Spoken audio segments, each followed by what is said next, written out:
You know how a certain summer song floats through the kitchen screen, and just like that, you're 12 again, barefoot on splintery planks, listening to the crickets tune up for nightfall. That's exactly how this evening caught me. Sugar. The kettle was puffing gentle little clouds, the porch fan was creaking its slow hello, and the scent of jasmine slipped in and carried me all the way back to Pine Hollow, Tennessee, in the summer of 1959. Now, before I wander too far down memory lane, would you be a dear and tap that little thumbs up and maybe jot a quick hi below? It helps these old stories keep their legs, and Lord knows I'm fond of friendly company.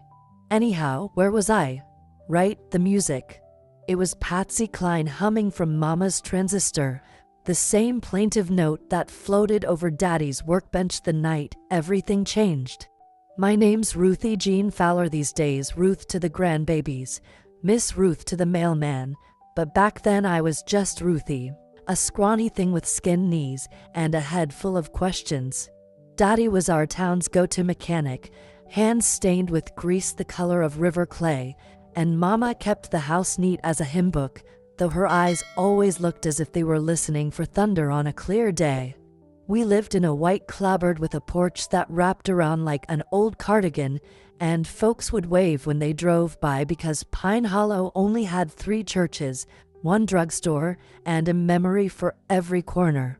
All these years later, mercy, 66 of them, my chest still tightens whenever I hear a kettle whistle or catch the sweet and sour tang of radiator fluid, though most folks wouldn't know that smell if it sat down beside them.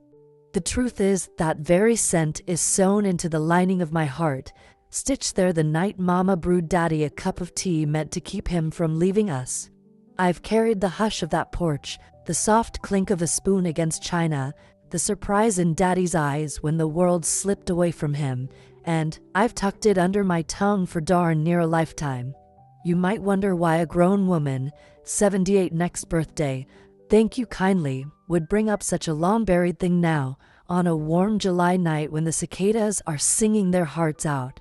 Well, honey, sometimes a secret grows heavier than the bones that carry it, and mine's begun to creak louder than my knees. Tonight, with the moon hanging low like a porch lantern, I feel the past tugging at my sleeve, asking to be heard. So if you'll stay a spell, pour yourself a glass of sweet tea, and leaning close, I'll tell you what really happened on that porch swing in '59, why Daddy never finished his last sip, why Mama's gaze turned to stone, and why a 12-year-old girl learned that silence can be its own kind of sin. Tell me, darling, have you ever held a secret so tight it changed the way your heart beats? Back in the summer of '59, when I was just Ruthie with ribbon-crooked pigtails and a gap between my front teeth, Pine Hollow felt like the whole wide world wrapped up in one dusty county road, and I could have walked its length barefoot without missing a single heartbeat of the place. Mornings began with the clatter of Mama's enamel bowl against the counter and the smell of biscuits that would steam up my glasses if I stood too close, while Daddy's pickup growled awake out by the shed, gravel popping like popcorn under his tires as he headed to the garage. The sun rose lazy over the ridgeline, turning the tin roofs pink for a blink before the heat got serious, and the first church bell, St. Paul's, the Baptist one, rang 7 slow chimes that told every rooster in town to hush up because folks were busy saying grace.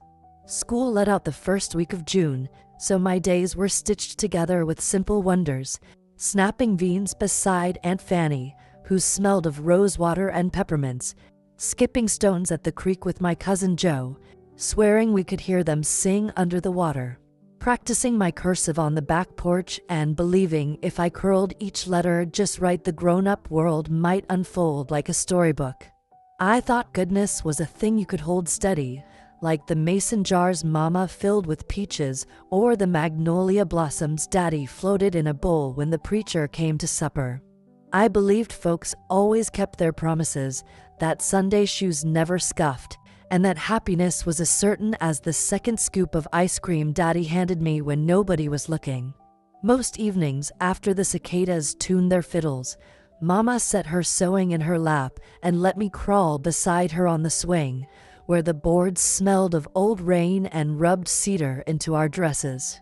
She'd hum "You Are My Sunshine" so low I had to lean in to catch it, and I'd close my eyes, learning every creak of the chains as though the porch itself spoke a private language.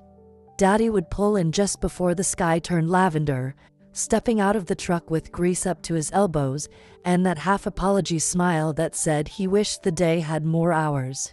He'd ruffle my hair, call me his bright penny, and promise one of these Fridays we'd hitch the Airstream and drive clear to the Gulf so I could watch the ocean breathe. At 12 years old, I lived for promises. I collected them like fireflies in a jar, sure they'd glow forever if I just tightened the lid enough. Between chores, I devoured library books, dreaming of becoming the lady who stamps the due dates. Imagine spending every day surrounded by quiet words waiting to be read. In my secret heart, I pictured Daddy and me rolling down Route 11 with the windows wide, radio crooning Patsy Cline, the world unfolding beyond the cotton fields. Mom'd wave from the porch, her apron fluttering like a flag of truce, and everything broken would knit itself whole. I was too young to read the storm in her eyes, or the way her smile never reached both corners at once. If you'd asked me then what I knew of sorrow, I'd have pointed to the sparrow's egg I cracked by accident or the time the county fair packed up a day early. Mercy, I was tender as a peach left on the low branch, trusting the sun to keep me warm. I didn't yet understand how love can bruise quiet and deep, how grown-ups sometimes tiptoe around truths sharp enough to slice a family clean through. All I knew was Pine Hollow's rhythm, Wednesday night potlucks where cornbread disappeared faster than gossip, Saturday matinees at the Bijou with a dime for popcorn, Sunday mornings pressed into wooden pews while hymns floated like soap bubbles toward the rafters. In that gentle hum of routine, I thought life marched forward in tidy rows, and I was content to follow, my head full of peppermint dreams and pages waiting to be turned. Looking back now, I marvel at how a single house, a single porch, could shelter such small certainties, how a tea kettle's hiss, ordinary as any afternoon, could draw a curtain across childhood and leave the lights burning on an empty stage. But that knowing came later, when innocence slipped through my fingers like creek water, and the wishes I'd stored in glass jars began to dim. For that moment, though sun on my shoulders, magnolia in the air, Daddy's laugh carrying down the drive, I truly believed people always came home, and that goodness, once planted, could never be uprooted. It was the first Wednesday of August, heat shimmering off the mailbox like candle flame, when a wind-carried scrap of news tilted the whole world beneath my bare feet. Daddy rolled in early, rare as a blue moon, overalls damp with engine sweat, a long tan envelope flattened against his ribs like it might sprout wings. Mama met him at the threshold, drying clean hands on a dish towel, and neither of them noticed me behind the lilac bush, butter beans half-snapped between my fingers. Daddy's voice, low but shining, threaded words that tasted like adventure, fresh start, Chattanooga, Ruthie needs more. Mama's whisper came sharp enough to skin a peach. We are not leaving Pine Hollow, James, and you are not tearing this family in two. I felt the porch boards tremble with her fury, yet Daddy laid a gentle palm on her shoulder, as if calming a skittish mare. He slid the letter out. Sunlight flashed across the bold heading employment offer before Mama snatched it like a striking snake. My heart drummed so loud I feared they might hear. The only sound was cicadas in their high summer hymn and the faint sweetness of antifreeze drifting from Daddy's truck, though I didn't yet know the smell. Then Mama ripped the envelope, pieces fluttering down like crippled moths. Daddy's shoulders sank, but he didn't holler. He only said, softer than dusk, I can't stay where every kindness turns to quiet hurt. I'll take Ruthie come fall. That sentence cracked the sky. A flinty spark flashed in Mama's eyes. She stepped aside, voice steady as a metronome. Supper's at 6. We'll speak after Grace. Daddy trudged back to the truck, hands empty, and the sun caught silver threads in his hair I'd never noticed. I wanted to run to him, promise I'd go anywhere if he kept humming Patsy on the radio, yet my legs rooted like sweet potatoes in the dirt. At supper, the roast tasted like damp cardboard. Mama's smile was stitched too tight, and in her lap lay the family Bible, thumb pressing the marriage verse she loved to quote. Each time Daddy reached for salt, she cleared her throat like a warning bell. After dishes, I slipped to the porch swing, August air thick as syrup. Fireflies blinked slow Morse while frogs kept rhythm down at the creek. In the kitchen, cabinets clicked, kettle landed on the burner. Mama humming, "You Are My Sunshine," so sweet it soured my stomach. She only sang when her thoughts were storming. A bloom of dread opened inside me, swallowing every childish certainty I'd counted on. I traced the grain of the porch rail, whispering a prayer that felt sticky in my throat, promising heaven I'd behave forever if tomorrow stayed ordinary. But the stars glittered indifferent, and the air smelled of iron and endings. The brown envelope, now confetti, had been the match. Everything smelled faintly of smoke. Moonlight pulled across the floorboards as Mama carried 2 china cups out, steam curling like promise. Daddy settled into his wicker chair, boot heel tapping a rhythm I'd danced to since babyhood. I watched from behind the screen, heart fluttering faster than any lightning bug, sensing the world had slipped its tracks and was rolling toward a dark curve.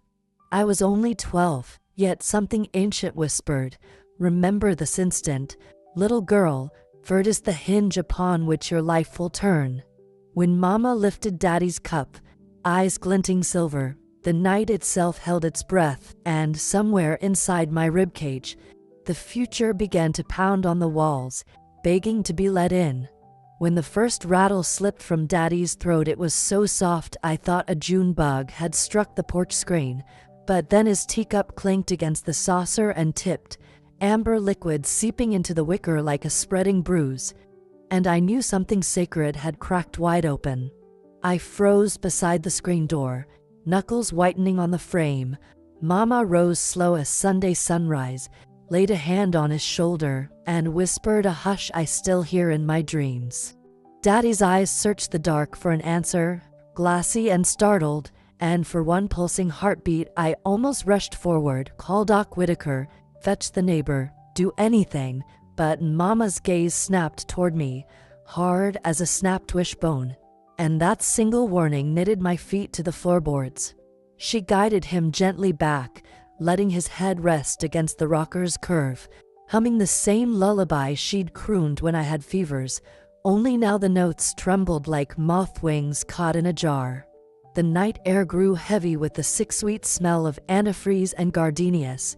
Cicadas halted mid-strum, as though the whole hollow was waiting to see if my world would right itself.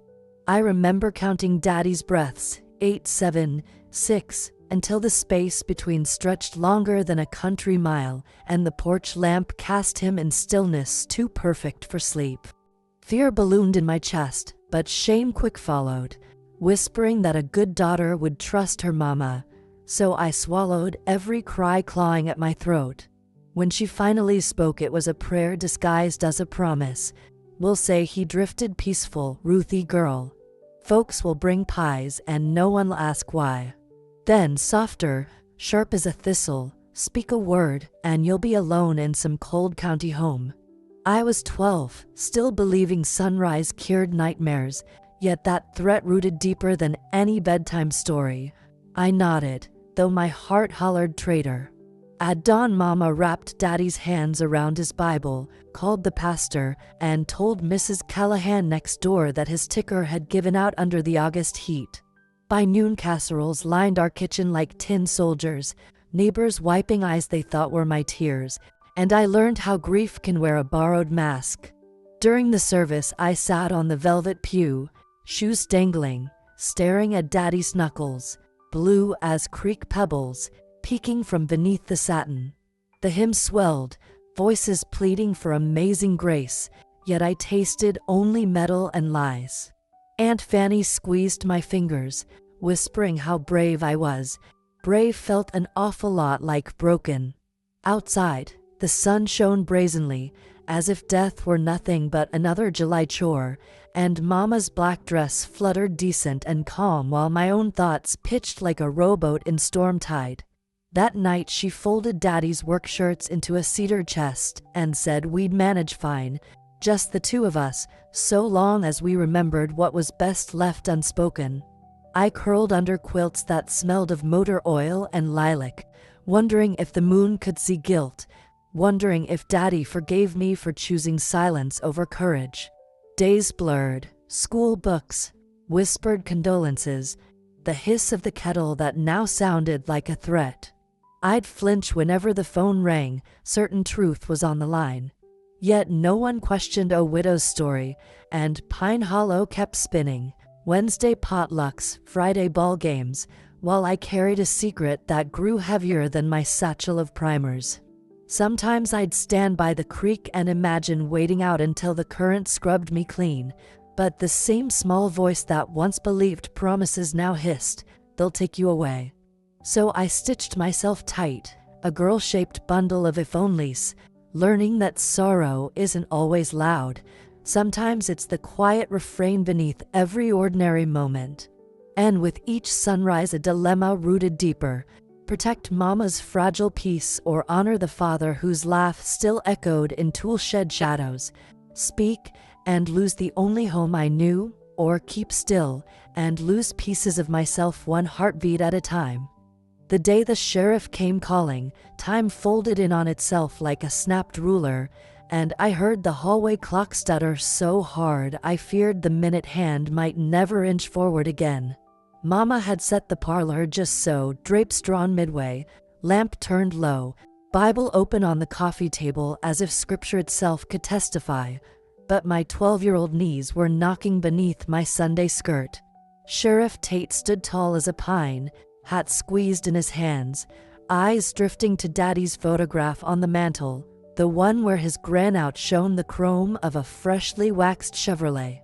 The room smelled of lemon oil and lilac talk, yet beneath that sweetness lurked the faint bite of coolant that now lived in my nostrils like a bad dream.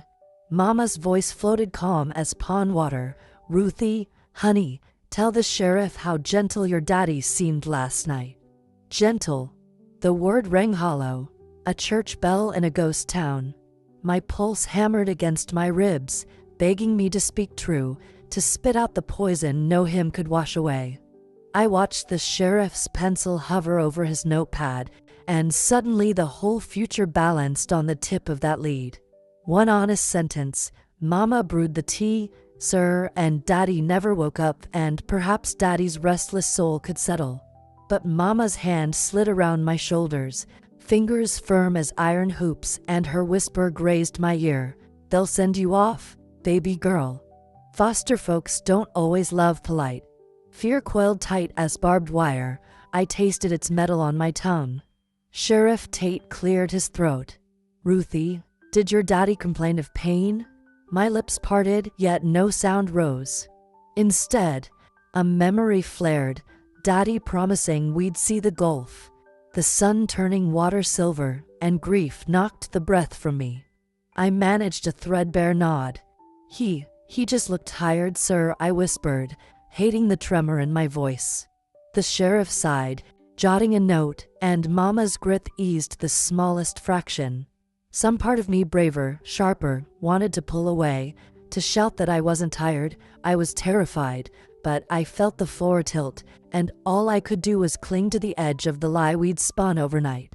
When he left, tipping his hat with somber courtesy, Mama exhaled like she'd been holding her breath for a lifetime. She knelt so our eyes met, hers shining with something fierce and fragile. "You saved us," she murmured, smoothing my hair. "Family sticks." Yet her praise tasted like ashes. I hurried to my room, shut the door, and pressed my forehead to the cool glass of the window. Outside, neighbors carried casserole dishes, their voices soft with pity. I wanted to pound the pain, wave them down, tell them the widow's smile was stitched with shadows, but dread clamped my jaw. In that suspended hush I felt childhood slip its moorings. The creek, the library dreams, Daddy's laugh echoing through the garage, each drifted beyond reach, leaving only the echo of my own heartbeat, thumping, traitorous, in the hollow she'd carved. Night fell, fireflies blinking unaware while Mama hummed the lullaby that once meant safety. I lay awake, staring at the ceiling's swirl of plaster, and realized innocence doesn't shatter in a single crash, it erodes, grain by grain, each compromise washing another shard downstream. By dawn the decision had hardened like the frost-white scars on Daddy's knuckles. I had lied. Lied to the law, to the Lord, to the man who taught me to skip rocks straight. And in that lie I lost more than a father. I lost the surety that goodness could weather any storm. A sharp, cold emptiness settled where childlike faith once bloomed, and I understood far too soon that a secret can steal the shape of your very soul, leaving you to wander the years wearing a name that no longer fits. The seasons slipped past like pages in a songbook nobody bothered to play, and I moved through them the way a ghost haunts its own footsteps, there, yet not quite stitched to the living heat of things. After Daddy's funeral, Pine Hollow kept on humming, but every place I loved had shed its color. The creek wore a hush so thick even the frogs fell silent around me. The Bijou's Saturday matinees felt too bright, all popcorn salt and laughter I couldn't swallow. School resumed after Labor Day, though I sat at my desk as if perched outside my body, pencil tracing letters no longer linked to promise. I stopped raising my hand because questions felt dangerous, and I learned to pull good grades from the well of quiet so teachers wouldn't pry. Mama and I fell into a rhythm of teaspoons and timetables, breakfast at 7, chores by 10, supper precisely at 6, but there was a brittle echo under every clink of china, the sort that warns you not to talk too loud in a room full of crystal. She took in sewing to pay the light bill, pinning fabric with a focus that frightened me. Each dress she mended looked like a secret stitched shut. When Sunday mornings rolled around, we filed into the pew, her face a calm pond, mine a flat stone dropped straight to the bottom. Folks said I'd grown mighty polite, meaning I now answered in whispers and never lingered for lemonade out back. Tea, especially, turned my stomach. The hiss of a kettle felt like a serpent sliding across the floorboards. I tried once to pour the pot for a visiting cousin, and my hands shook so hard the china rattled, water splashing the saucer like tears I refused to show. Mama's eyes narrowed just enough to remind me the past had teeth. With each passing year I felt Daddy receding down some long hallway, his voice a distant radio, his promises a postcard pressed between Bible pages, yet guilt remained, steady as the courthouse clock. I grew tall, then thin, then careful not to dream too wide, careful not to trust the tug in my chest that still ached for the Gulf. College letters arrived, smelling of possibility. Mama folded them once, twice, slid them into a tin beside the mortgage receipts, and reminded me Pine Hollow needed a clerk at the 5 and dime. I nodded, because arguing felt like dropping china on tile. The crash might be loud, but somebody had to sweep. Friends married, moved, birthed babies whose pictures arrived at Christmas. I sent polite notes signed with warmth and tucked their smiling envelopes inside a shoebox labeled someday. Romance knocked once. Billy Thomas offered to buy me a phosphate at the drugstore, but the moment he mentioned highway miles and brighter horizons, my pulse surfed a fresh wave of dread. I begged off, citing a headache, and spent that evening ironing linens that were already smooth, pretending the hiss of steam was ocean surf. Faith, once a sturdy front porch, became a fence I peeked through rather than a door I walked into. I still believed God existed, I just wasn't sure he took attendance on nights when antifreeze replaced mercy. By the time Mama's cough settled deep in her chest, the unspoken pact had aged us both like sour milk. I spoon-fed her broth, tucked quilts under her thinning arms, and listened as she recited scripture in a cracked whisper, never once asking if I needed absolution too. When the doctor pronounced the word cancer, I felt nothing, no shock, no tears, only a numb readiness, like frost on winter grass. Her passing was quiet, a single exhale that seemed to empty the whole house, and I stood at the foot of the bed knowing I was free in the same breath that I was utterly untethered. What lingered afterward wasn't relief so much as an echoing room, dreams packed away, trust shriveled small, faith hanging like a coat 2 sizes too big. Somewhere inside, I still chased the girl with ribbon-crooked pigtails, but each night I closed my eyes and she kept walking ahead, barefoot, fading into the hush between cicada songs, leaving me to wonder whether silence had swallowed her whole, or whether, by staying silent, I'd swallowed myself. I'll never forget the morning I found that crumpled note tucked inside Mrs. Callahan's hymn book. It was the spring after Mama left me in that silent house, and I'd been drifting through days like a leaf caught in a slow-moving creek, wondering if I'd ever feel steady beneath my own feet again. I'd gone to help her set out chairs for the prayer meeting, an old habit, really, one that felt safe because the pews never judged and the candles never whispered secrets. But that morning, between the faded gold lettering and the worn ribbon marker, lay a scrap of paper with looping handwriting that made my heart flutter. "Ruth," it read, "we need your voice back at the soup kitchen next Tuesday. The children ask for your stories." My breath caught stories. Until then, I'd tucked every word down where guilt and grief could guard them like sentries. I folded the note twice, 3 times, and felt a tremor of something I hadn't known in years, curiosity. When Tuesday rolled around, I washed my hands until the skin grew soft, ironed a spring dress the color of robin's egg, and stepped into the church basement that smelled of coffee grounds and hope. The children were lined up by the window, backs straight, eyes bright as fireflies, waiting for me to open my scrapbook of memories. They didn't know my secret, of course, how a single night had stolen my father's smile and muffled my own voice, but they leaned in close, eager for tales of Pine Hollow's wildflower hunts and the time Daddy rescued a kitten from the tool shed. With each story, the knots in my chest loosened, and my voice, which I'd thought lost to the years, returned gently, like a songbird finding its tune after a long winter. In their laughter I heard echoes of the girl I'd been, the one who believed kindness was a currency richer than gold. Between serving bowls of stew and wiping sticky mouths, I felt a warmth bloom under my ribs, a fragile bud of something that might be called purpose. After the last plate was cleared, Mrs. Callahan pressed a paper daisy's corsage into my hands and whispered, "Thank you, dear. You've given them light." I carried that phrase home as if it were a lantern against the dark. Over the following weeks, I found myself marking days on the calendar, not out of duty but desire, to dust off old photographs, to shape memory into words worth sharing. I even penned a letter to the local newspaper, offering to teach a weekly memoir class at the library, and to my surprise, they said yes.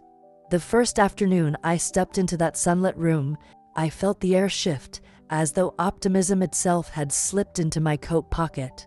I met women scarred by loss, like me, and men whose silent grief echoed mine. We sat in a circle, sharing the odd little triumphs that stitch a life together. The smell of fresh-baked bread, a child's hug, the ease of a well-tended garden.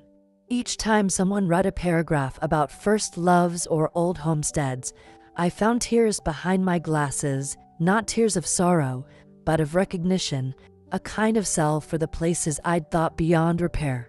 My hands no longer trembled when I turned the pages of my own history. Instead, they traced the faded ink as though guiding me back to home, teaching me to forgive the girl who'd hidden under covers and the woman who'd worn silence like a shroud.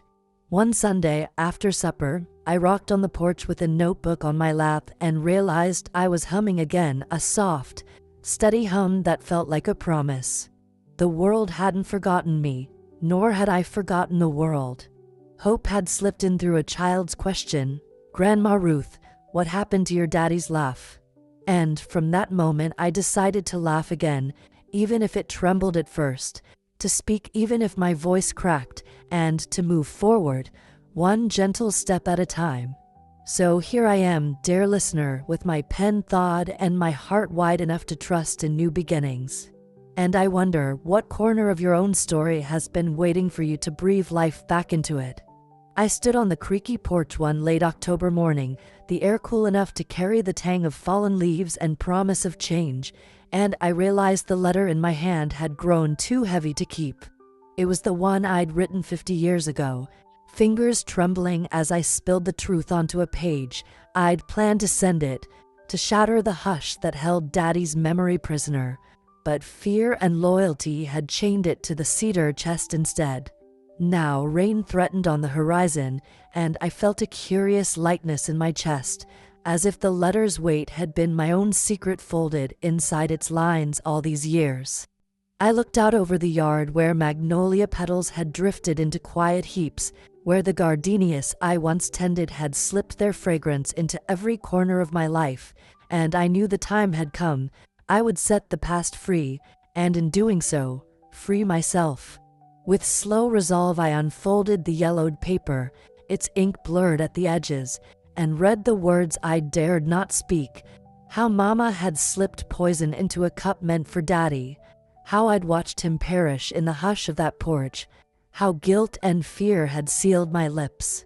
Each sentence delivered its own ache, yet with every line I felt steel knitting through my spine, the tremor of shame smoothing into something like courage. I folded the letter one last time, tucked it into an envelope addressed simply, to the memory of my father, and carried it to the woodpile at the edge of the yard. Twilight was settling, violet hues stealing across the sky, when I struck the match.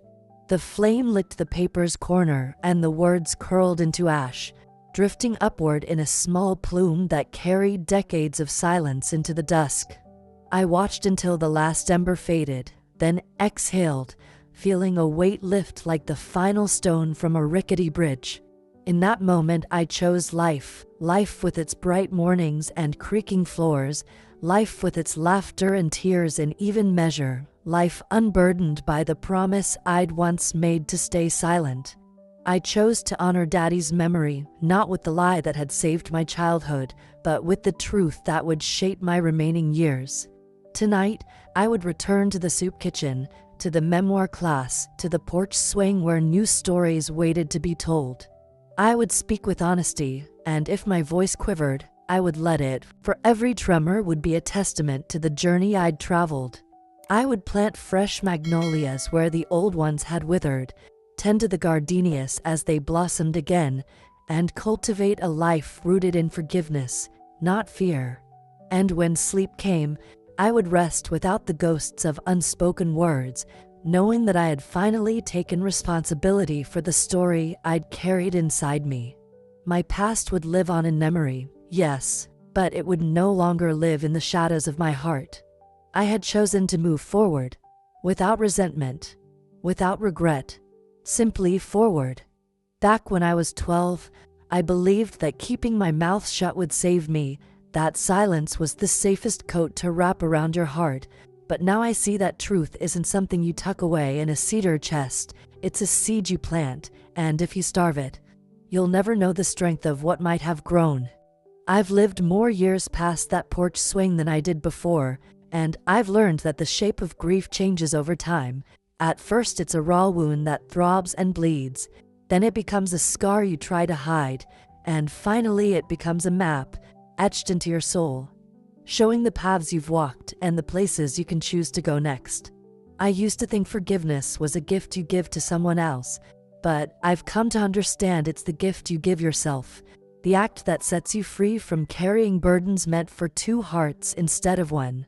In my youth, I believed that love meant never breaking a promise, never exposing a secret, even if that promise demanded you live a half-life in fear.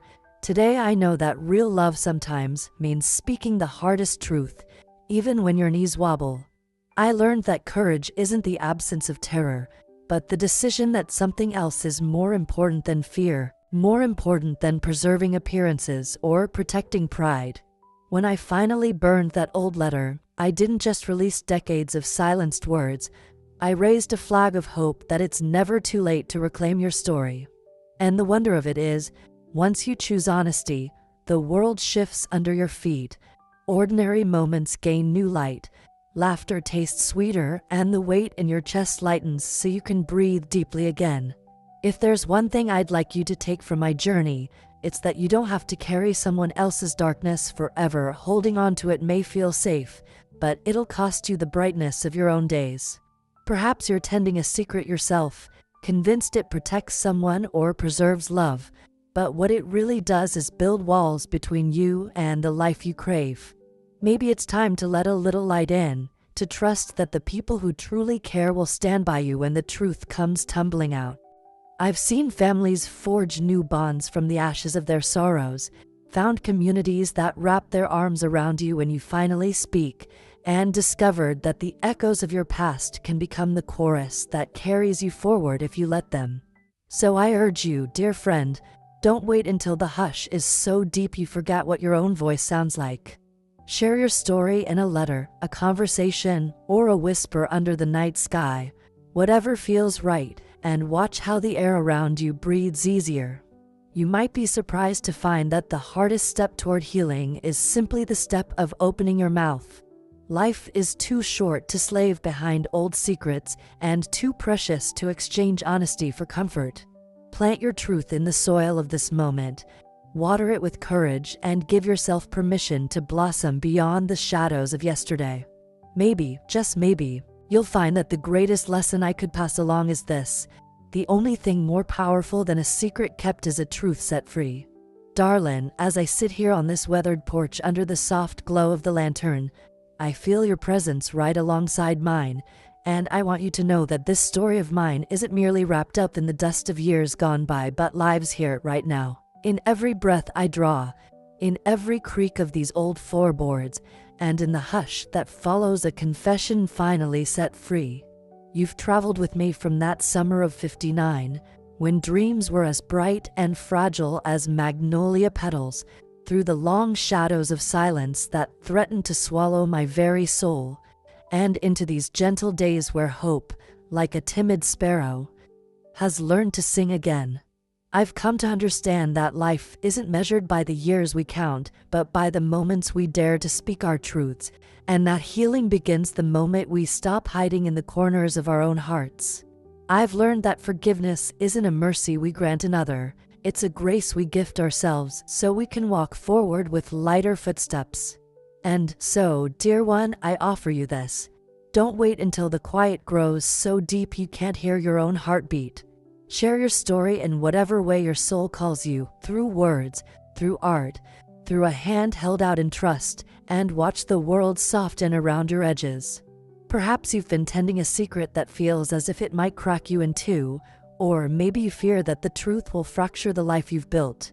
But I promise you this: the hardest step toward freedom is often a small one, a single breath drawn before the first word is spoken. And once that word escapes, you may find the people who cherish you will gather close, ready to steady you, ready to listen. Now, before I let you go, I want to ask you something straight from my heart. What do you think? Should true love find its way back, even after the deepest storms have passed? I find myself wondering, under this wide Tennessee sky, whether love carries more power than regret, and sometimes, on a wind that rattles the screen door, I swear I feel his laughter drifting across the yard as if he remembers every promise we ever made. And maybe, just maybe, that memory calls to you as well, urging you to believe in second chances, to have faith that the warmth of connection can outshine the coldest of nights. So as we close this chapter together, I leave you with an open porch, an unanswered question, and the hope that your own voice will rise when the moment feels right. Sometimes I like to think he's still here, right beside me, hums a lullaby I know by heart, and in that thought, I find the sweetest comfort of all.